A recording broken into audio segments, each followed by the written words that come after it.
All right, so after all the years that I've been on YouTube, this actually might be the closest thing to the ultimate showdown between sneaker cushioning technologies and the most comfortable pair of sneakers that I own. So in this video, I wanted to give you guys a comparison between the Adidas Ultra Boost versus the Nike ZOOMX Pegasus 35 Turbo.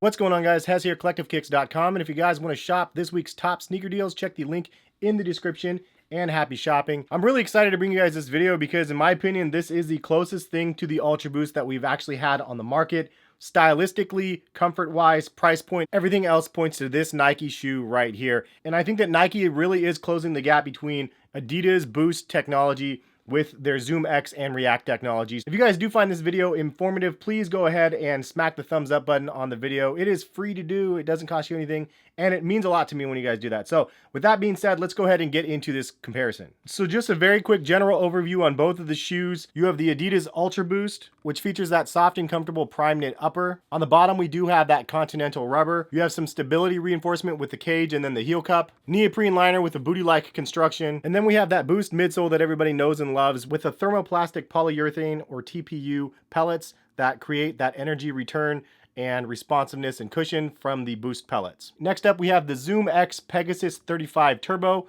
It is the turbo version of the Pegasus 35. I already did a comparison between the regular Pegasus and this shoe. If you guys missed that video, check my channel. This upper features a mesh underlay with a see-through covering, a large hyperfuse racing stripe down the middle of the shoe, fly wire for stability, as well as a little bit of reinforcement in the heel cup, a mesh liner inside the shoe with an attached, detached tongue. You do have some traction on the bottom of the shoe, but this is actually raw React material on the bottom, but it is piped with rubber around the shoe, which does add some durability. And then you have this crazy midsole, and the midsole is actually part ZOOMX and part React, which I missed in my initial review. Thank you to those that actually mentioned this to me. It is honestly 100% misleading because the ZOOMX here is actually written on the part where it's React, so I don't know why they did that.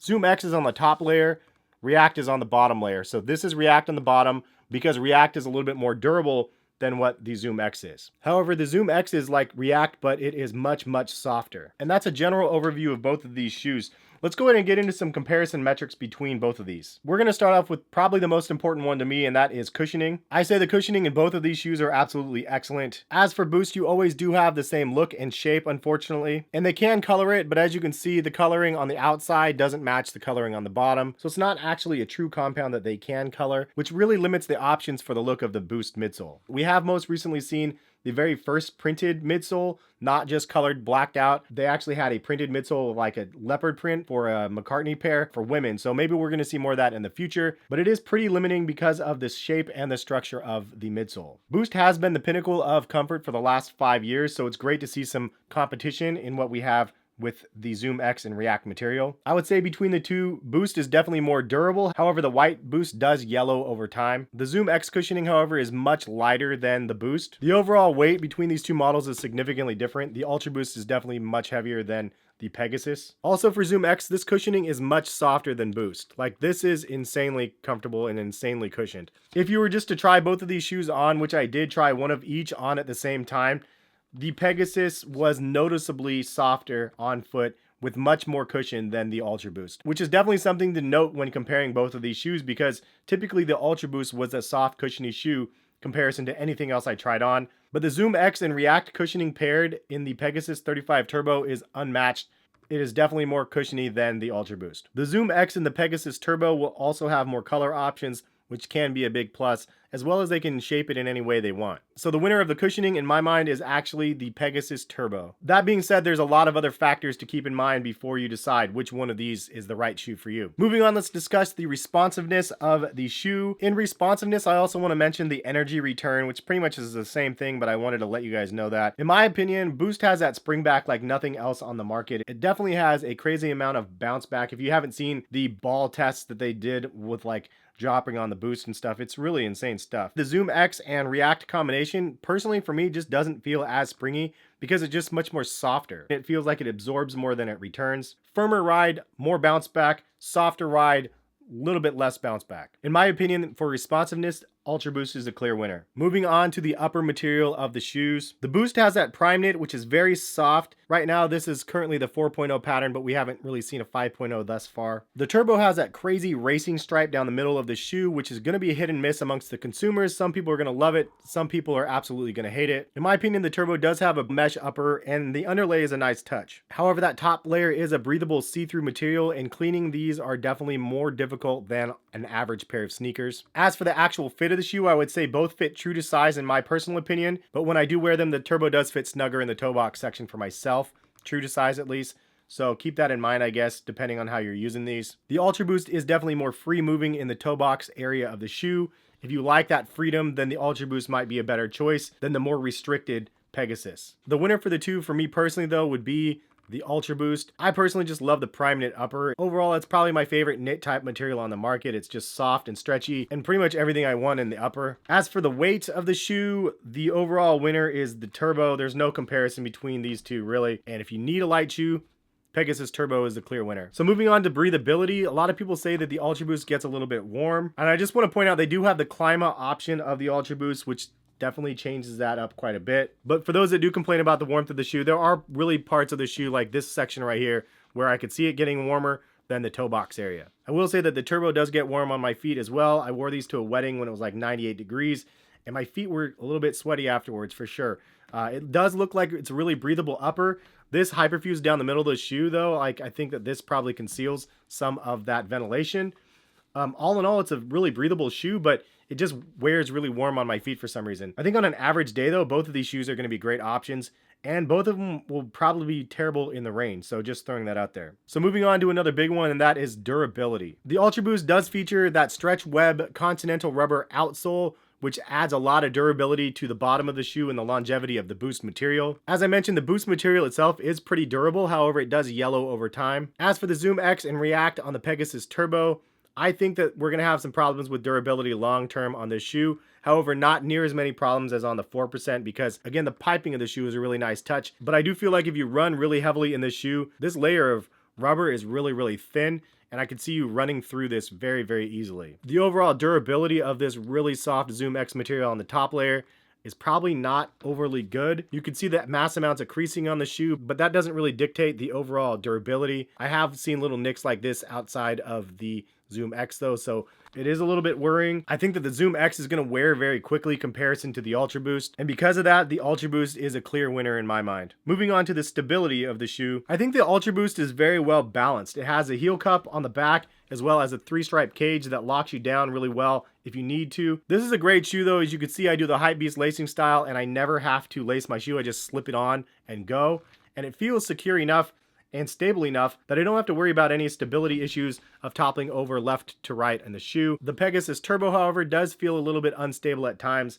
I will say this is 1,000 times better than the 4%. The 4% was really unstable in my mind, but this is a lot more stable than that one. I think that anytime we do have this ZOOMX material, it's really, really nice and squishy, and because of that, I think there could be stability issues for some people. It's not overly bad, however. It's not like I feel terrible in this shoe. I really do feel pretty good, but comparatively, the Ultra Boost has more stability in my opinion. And next up, we have the traction of the shoes. Plain and simple, the Ultra Boost traction is the clear winner with the continental rubber. The Strechweb design is really nice. The placement of the dots on the bottom of the shoe are really nice, and they're definitely significant traction. You're going to have this shoe much longer in a lot better shape than on the next shoe. Which on this Pegasus Turbo, I feel like if you wear these a lot, these little pentagon shapes are definitely going to wear thin, which is part of the reason why this shoe is so darn light, because they went really minimal with this traction. The Pegasus Turbo might also not hold up very well in the rain. It's not a very grippy rubber comparison to the continental rubber. Not terrible, but not the best for sure. So the Ultra Boost is a clear winner for me with traction. So the next up, we have the style element of the shoe. Which one is the most stylish? I mean, this is a matter of opinion. Both of these shoes are really great. The Ultra Boost has been the go-to for a lot of people for the last 5 years, and this is an amazing shoe stylistically and everything else. Pegasus Turbo though definitely kicks it up a notch and has that really crazy aerodynamic looking heel of the shoe as it pops up on the heel tab as well. It just looks really futuristic and really fast. You have two models that have very, very iconic branding on both sides of the shoe. They wear their branding really proud, which is something that's kind of cool to see. This racing stripe down the middle of the shoe though, I think is going to be way too much hit or miss to most people out there. I will say that I've worn these quite a bit, and every time I wear them, people mention the shoes because that racing stripe does stick out so much. So good or bad, indifferent, it's definitely something that garners a lot of attention. I personally like it, but I know some people don't. But speaking of hit or miss designs, the Ultra Boost 4.0 definitely seems to be hit and miss amongst the consumers. I personally think the 1 and the 4 are the best out of the 4 that have released thus far, but it is something to note that it seems that people are getting played out of the current patterns. My personal choice, and again, this is personal preference, is the Ultra Boost. I think that overall I like the style of the Ultra Boost better than the Pegasus.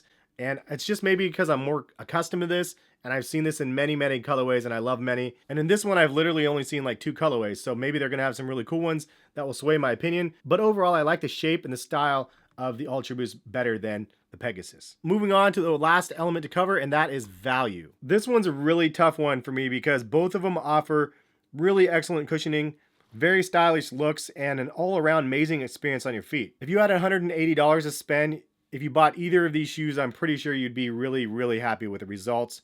If you've tried only the Ultra Boost and you finally get a chance to try the Pegasus Turbo, you're gonna be happy with the results in my opinion. For me, there's not a clear winner, so it's gonna be a tie. Both of them are definitely worth every penny of 180 in my opinion. So the overall summary, the new Pegasus Turbo is definitely softer and lighter, and it's a really refreshing new model from Nike, but it will also likely have durability issues in the long term and may feel a little unstable to some consumers. The Ultra Boost, while heavier, offers a much better traction and a more premium feeling on a knit upper. So the big question, which one should you buy if you had to only have one? Again, it depends on your personal preferences. If you already own the Ultra Boost and you're a fan of Nike, I would definitely say that these are a must cop. If you can only buy one of these shoes though, however, personally this would be one of the hardest choices that I'd have to make between these two sneakers. Because of my long-standing history, however, with the Ultra Boost, I would actually give a slight edge to the Ultra Boost at this time, even though the cushioning is better in my opinion on this model. When I added up the scores of all of my metrics,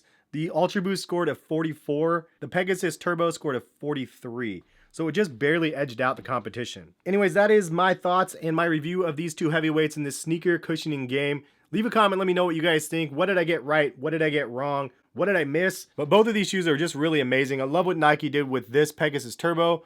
Always been a fan of the Ultra Boost and will continue to be a fan. But I think that the Pegasus Turbo might be the closest thing that we've ever seen with considerations of comfort and style and everything else in between. This is a fun one though for me to be able to bring to you guys because I really appreciate both of these companies and the technology that they're bringing. And as I mentioned years ago, great innovation in technology spawns a lot of great competition, and I think that Nike is bringing it with the ZOOMX and the React technology. Even though there's some pros and cons to each of the technologies, hopefully this was a nice breakdown for you guys. And again, if you guys did like this video and found this informative, please hit the thumbs up button. It means a lot to me. And also subscribe to the channel if you haven't yet. It's free to do that as well. Just hit that subscribe button. Also, please hit that notification bell of when I post videos. I have heard from people that they miss my videos when they go live. Thank you guys for watching the video. Hopefully you guys enjoyed, and we will catch you guys for some more videos very soon. Peace, guys.